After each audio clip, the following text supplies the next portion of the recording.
Nyo dro-dro ni yang kan ijak kena baik talibin maupun talibat. Sebagaimana yang sering lun pegah-pegah tujuan hana lain.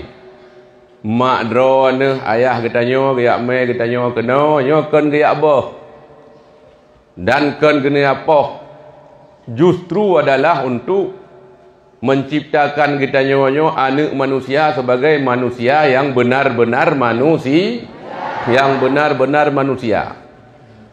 Urang hanjit ku urang tanpa ada pembinaan. Ya, menyo yang awal-awal nyo ka sering dengar-dengar nasihat ayah. Bui, ya kan? Bui ji hantai mana kadang-kadang 5 boh, kadang-kadang 7 boh, kadang-kadang truk 12 boh hana ibui. Nyan 12 boh hana bui mandum jet ke bui. Hana payah ajak cikula tika.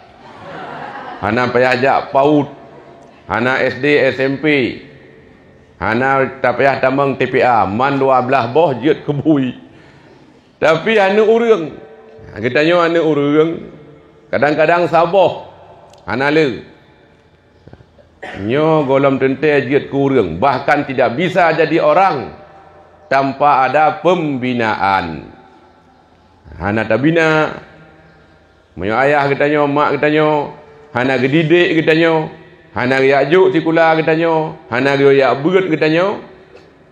Nyo hanjit kita nyo ke urang hanya gatih pa tagai 2 boh. Jaro 12, ulai awat hantai tadang. Tapi akhlak nyo jauh lebih buruk daripada akhlak binatang. Makanya membinatangkan binatang nyo enak. Mangat. Nah, membinatangkan orang juga mangat.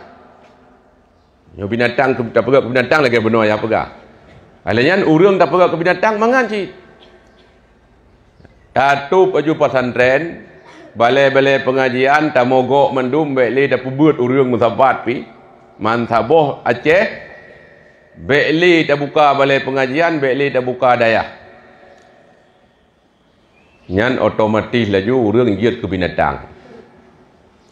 Maka untuk menjadikan manusia menjadi manusia, nyo hal yang cukup payah. Perlu pengorbanan. Korban harta, korban tenaga macam-macam dum, dan harus dengan penuh kesabaran. Yan drone yang kan ijak kena. Talibin, talibat yang ka numondok sino di dayah rimu. Hana lain tujuan selain untuk memiliki ilmu pengetahuan dunia dan ilmu pengetahuan akhirat. Kedua-duanya kita perlu senang. Karena kita nyo orang mukmin, kita nyo tengah hidup di dunia. Ya, mandum-mandum kita tengah hidup di dunia. Li hidup kita nyo mati. Nyo mati nyo kenyakinan yang tak kalah lagi nyo cedera-cedera kita nyo sabar lagi kita nyo hidup. Yang kadang-kadang na yang lebih muda ni bak kita nyo, lebih tiga daripada kita nyo ka mati gua ba Allah Taala.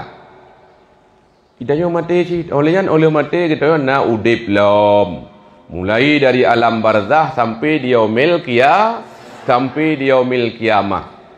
Jadi kesimpulan ji putra, kedua-duanya kita nyo perlu kepada senang. Di dunia perlu senang, akhirat pi berlebih senang.